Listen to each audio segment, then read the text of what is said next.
ভারত পাকিস্তান ম্যাচে এক সাধু ভবিষ্যৎবাণী করেছে ভারত হেরবে কিন্তু ভারত জিতেছে। কি বুঝলে? এটা আল্লাহর কৃপা হয়েছে। যদি ভারত হেরে যেত তাহলে ওই বাউল বুষ্টময় সাধু হারামখোর বলতো আমি সব জানি। মানুষ তখন ওর পুজো করতো না।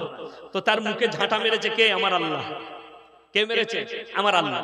আর আমরা গর্বিত, আমাদের দেশ জিতেছে, আমরা ভারতের মানুষ, আলহামদুলিল্লাহ ভারত জিতেছে। আমরা এটাও চাই যে ভারত জিতুক। আসামের মুখ্যমন্ত্রী বলেছে জুম্মার নামাজে বিরতি দেওয়া যাবে না, এই নিয়ে আপনি কিছু বলুন।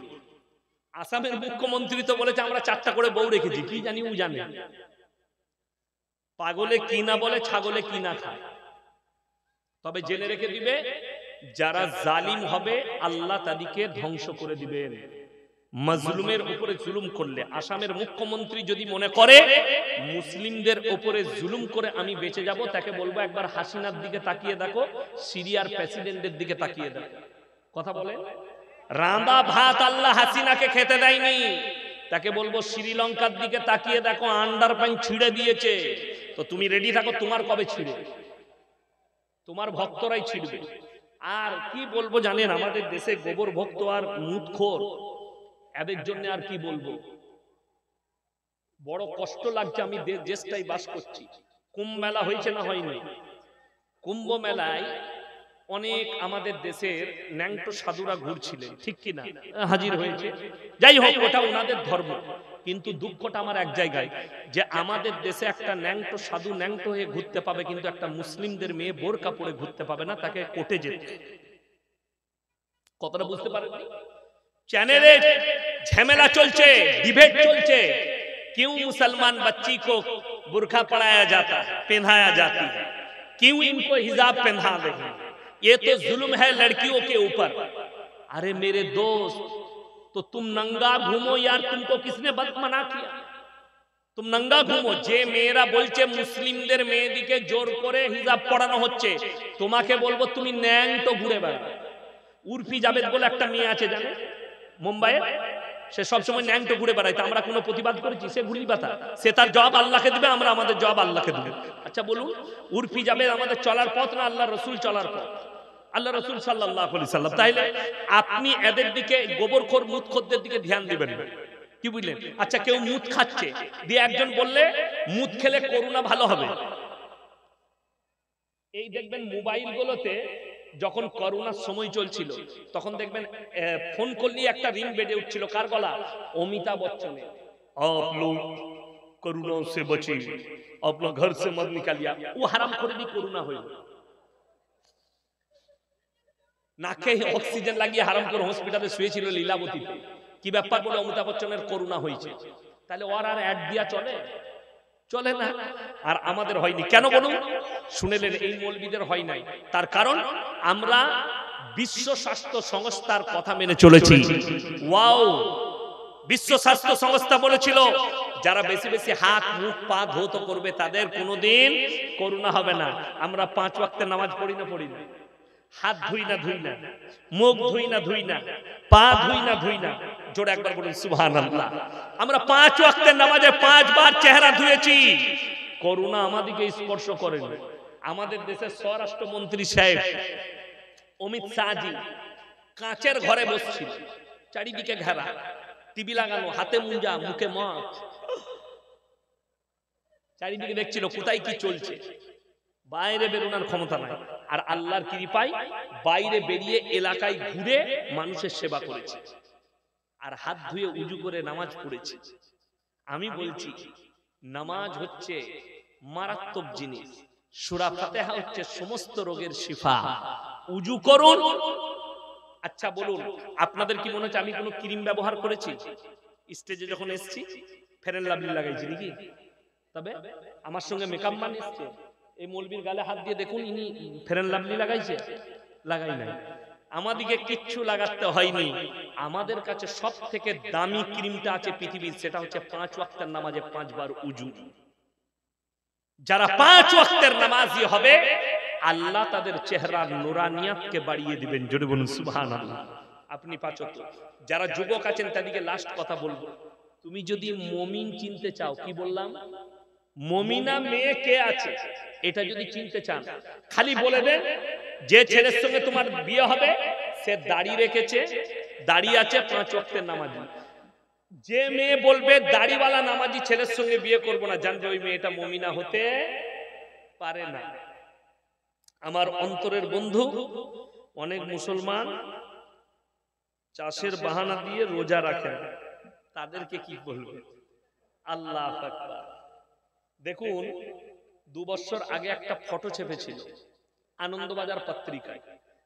আমার বাড়িটা হচ্ছে দিল্লি রোডের উপরে, Kolkata two Delhi road NH2, ভারতের 2 নম্বর জাতীয় সড়কের উপর আমার বাড়ি। তো বর্ধমান টাউন ঢোকার আগে ফাগুপুর বলে একটা পার্কিং আছে, অনেক গাড়ি দাঁড়ায়। যেমন দেখবেন এখানে টোলটা পেরিয়ে, কালিয়াচকের আগে যে টোলটা আছে, টোলটা পেরিয়ে পার্কিং আছে না, না ওই রকম পার্কিং আছে, সেখানে অনেক গাড়ি দাঁড়ায়। তো উত্তরপ্রদেশের একজন মুসলিমদের গাড়ি গ্যাসের ট্যাঙ্কার চালায়, সে বেচারা দাঁড়িয়ে ওখানে ইফতারি করে মাগরিবের নামাজ পড়েছে। তার মানে সে সারা রাত গাড়ি চালায়, অথচ সেহরি করছে, রোজা রাখছে। আমাদের দেশের মুসলমান, আচ্ছা বলুন, আপনার শরীর যদি অসুস্থ হয়, এই গ্রামটাই যে এলাম, একটাই রাস্তা না আরো রাস্তা আছে? রাস্তা আছে। আপনি যদি বলেন নিচে করে আমি অসুস্থ, রোজা রাখতে পারেনি, আপনার কথাটা 1 মিনিটের লেগে ধরে নিলাম আপনি অসুস্থ। কিন্তু জানেন, যদি আপনি অসুস্থতার কারণে রোজা রাখতে না পারেন, তাহলে আপনাকে করতে হবে ফিদিয়াতুন তাআমু মিসকিন। কোরআনে আছে মিসকিনকে ফিদিয়া দিতে হবে। কোন মাদ্রাসায় যাও, আমার সারা মাসে 4,500 টাকা খরচ হতো, এই টাকাটা রেখে দাও, ফিদিয়ার জন্য রোজা রাখতে পারিনি। আমার একজন ফুফুইতো ভাই হয় সম্পর্কে, তো আমার মাদ্রাসায় এসে বসে, আমার আব্বাকে বলছে, আমাদেরকে বলছে, ডাক্তারে না পেটে পাথর হয়েছে, মানা করেছে। আমরা তোমার অসুবিধা নাই, মাদ্রাসার ছেলে আছে, ফিদিয়া দিয়ে দিবে। কত করে লাগবে ভাই? তুই কিরকম খাস তুই জানিস? বলে মোটামুটি ধরে লাও, আমি যা খাই 150 টাকা হবে।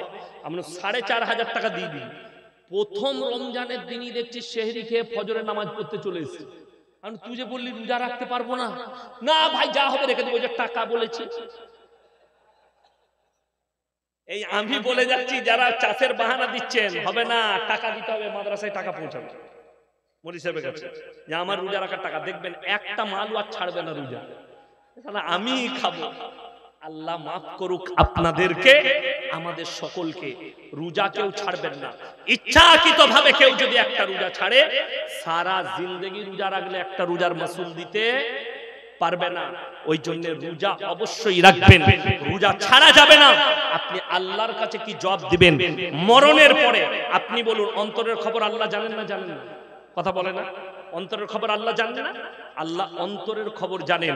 তো আপনি যদি আজকে গোপন করতে চান, আল্লাহর কাছে আপনি পাকড়াও হবেন না? হবেন না বাবা? আল্লাহ সব জানেন। ইন্নাল্লাহা লা ইয়াখফা আলাইহি শাইউন ফিল আরদি ওয়ালা ফিস সামা। হে আমার নবী, বলে দাও, পৃথিবীর মানুষকে বলো, ইন্নাল্লাহা লা ইয়াখফা আলাইহি শাইউন ফিল আরদি ওয়ালা ফিস সামা। আসমান আর জমিনের মধ্যে যা কিছু আছে, কোন জিনিসটা আমার কাছে গোপন নেই। আপনারা এরকম উঠাউঠি করছেন কেন? আমি ছেড়েছি এখনো, উঠবেন কেন? আর আমি ছাড়লেই উঠবেন কেন? আমার পরবর্তী বক্তা আছেন, মোল্লা তারবির আলম আছেন, খুব ভালো বক্তা, উর্দু বাংলা দুই বলবেন। আপনারা কেউ যাবেন না, এইভাবে ডিস্টার্ব করবেন না। আমার ভাই, আপনাদেরকে অনুরোধ করছি, রমজানুল মুবারকের মাস আসছে, কদর করুন।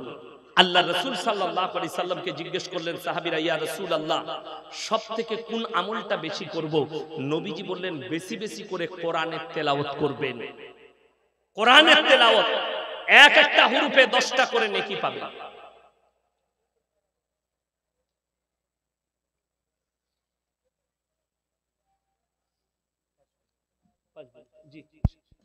তো আমার বন্ধুগণ, আমার ভাই, আপনাদেরকে অনুরোধ করছি,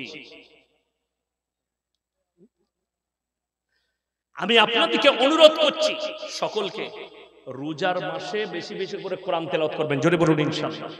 যে ভাইরা কোরআন জানেন না, সবাই কোরআন শিখবেন তো? জোরে বলুন ইনশাআল্লাহ। মায়েদিকে অনুরোধ করছি, তোমরা সকলে রমজান মাসে রোজা রাখো, কেউ রোজা ছাড়বেন না। হারামটাকে অ্যাভয়েড করুন, হালালটাকে ধরুন। আচ্ছা বলুন, হারামে বরকত না হালালে? হালালে। কিন্তু হারামের বরকতটা সাময়িক দেখতে পাবে, হালালের বরকত দেরি হবে, কিন্তু হালালের দাম আছে। আপনি যদি এক লুকমা হালাল খান তার মধ্যে বরকত আছে, আর যদি আপনি অনেকটা হারাম খান আল্লাহর কসম বরকত নেই। তাই হায়াত বাকি, মুলাকাত বাকি। আপনারা আমার জন্য দোয়া রাখবেন, আমি আপনাদের জন্য দোয়া রাখি। সকলকে